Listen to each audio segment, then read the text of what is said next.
Hello. This series is from Glenbeck's new video, Socialism, A Warning from the Dead.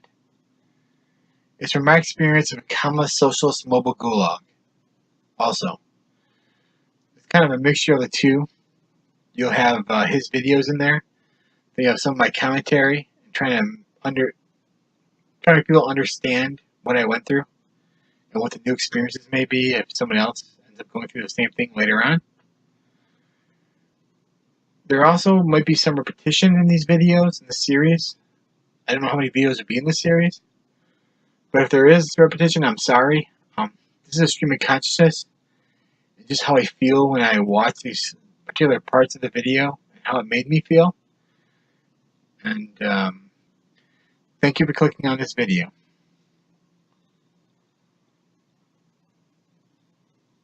In other words, they realize that they're going to be in the minority, but they need to appear much larger than they actually are. For example, Maxine Waters can make a claim on MSNBC that people all over the country are revolting against the GOP en masse.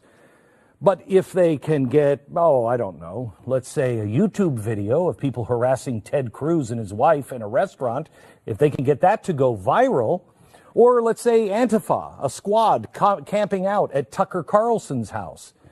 The appearance is that this is rampant public dissent against Republicans or against people who believe in the Constitution that's breaking out all over the country. It has a direct effect on limiting the influence and positions of waverers and enemies standing in the path of the future progress of the revolution, end quote. Simply put, you have to intimidate. You have to make it seem like they're everywhere. It's one thing to oppose Jeff Flake on a live shot from the rotunda. It's a whole new ballgame to do that, plus unleash the foot soldiers to chase Flake down the hallway and scream, "Look at me," while he boards an elevator. It not only influences the enemies and waverers to not engage with the groups of people who are pushing for socialist ideas and ideals, but it stops the individuals or groups who waver or are enemies from trying to help the people who are being attacked.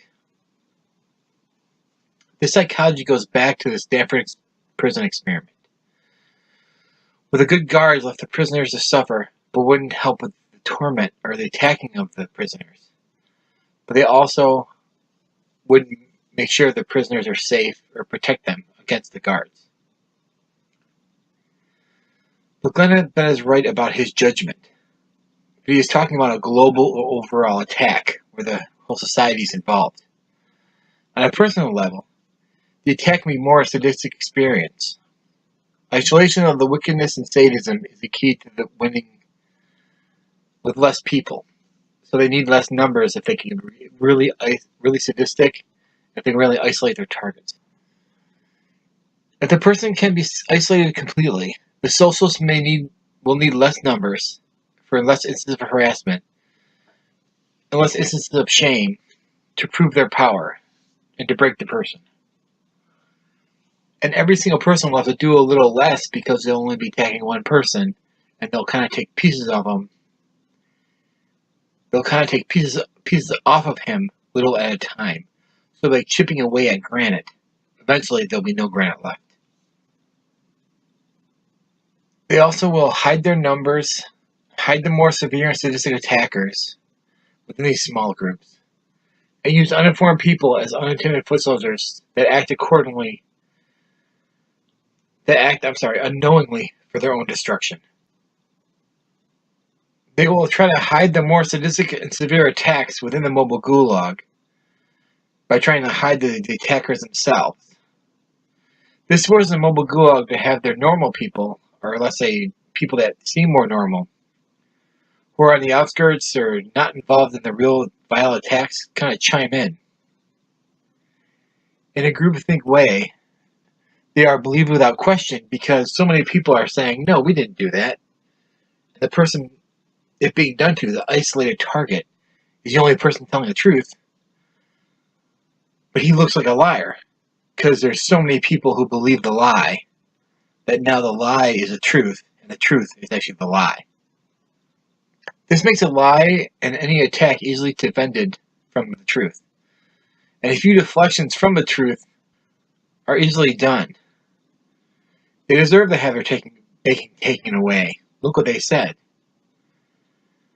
You deflect it by making it seem there's a good, valid reason, when the real reason is because of their beliefs. But you also deflect it by sort of having some people from your own side that you don't like taken out too. So you could say, look, we did it to him over there. Yeah, but he was something you didn't like. So you set him up.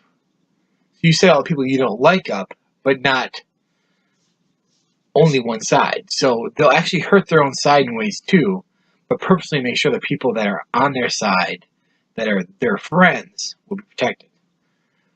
For those of you who are saying it won't happen to me, I was told during my attack, multiple times actually, these techniques are being used on you to see how many of them we can use on the right later on, and how many of them people realize are actually attacks that can be used on them later on.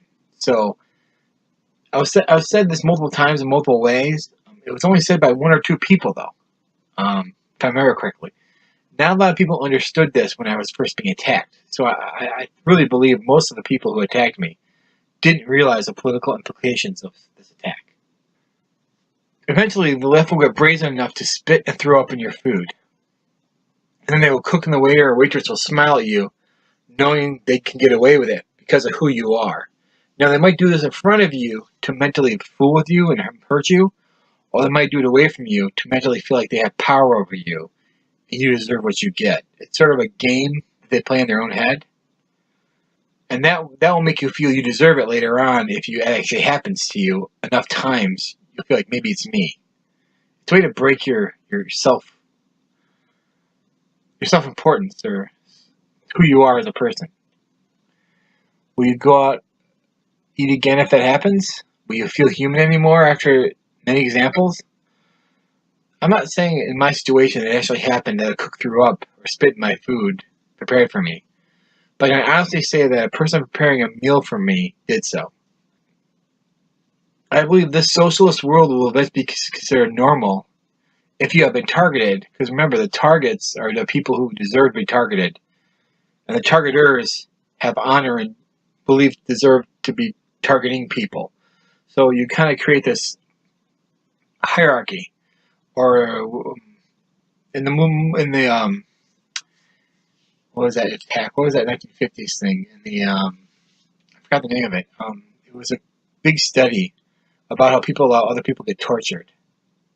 But in that situation, what they did is they actually asked a question. If they allowed someone to get tortured over listening to it. And it's the authority figure thing is what it was. And what they do in this situation is a person targeting becomes the authority, and people just bow down to that authority and start targeting the person too. It's really weird. We feel like you have a right, or you're obligated, or they deserve to be attacked because the authority figure says so. The Milgram experiment. It's called the Milgram experiment. Look that up. So there's a couple of things. This is just a quick thumbnail of this. But I have been overwhelmed at how far down the road we are. Has anyone noticed how fast all of this is happening? How did we go from a country that we couldn't even admit that we were socialist? You couldn't say that. That was racist to say, hey, I think Van Jones, a former communist, might be a radical. That was racist just a few years ago. To now people coming out and saying capitalism is over. Do you remember what I said about the first chalkboard and how that's going? I need you to see first how this is being implemented and then what's coming. But let me just take a quick break, go over to Stu, and we really want to take your questions on today's show. We have an amazing panel for you, and I so appreciate you watching. If this is useful at all, please, silencing of voices is coming. and we need to stand together. And honestly, I don't care if you subscribe to the Daily Wire with Ben Shapiro. He's a friend. He's got a great thing going on over there, and they're great people. Just support whoever your voice is, whoever you want to support the Blaze of the Daily Wire. I don't care. But please support us and join us at the Blaze TV. Stu. The networks are not going to give you programming like this. You're not going to get investigations like this from the mainstream media. You know it's not happening. As Glenn mentioned, everyone from the Daily Wire to the Blaze, we need to have your support if you want to go into this sort of stuff. We can certainly run our mouths all day, and that's always fun to do, and you got to do that sometimes.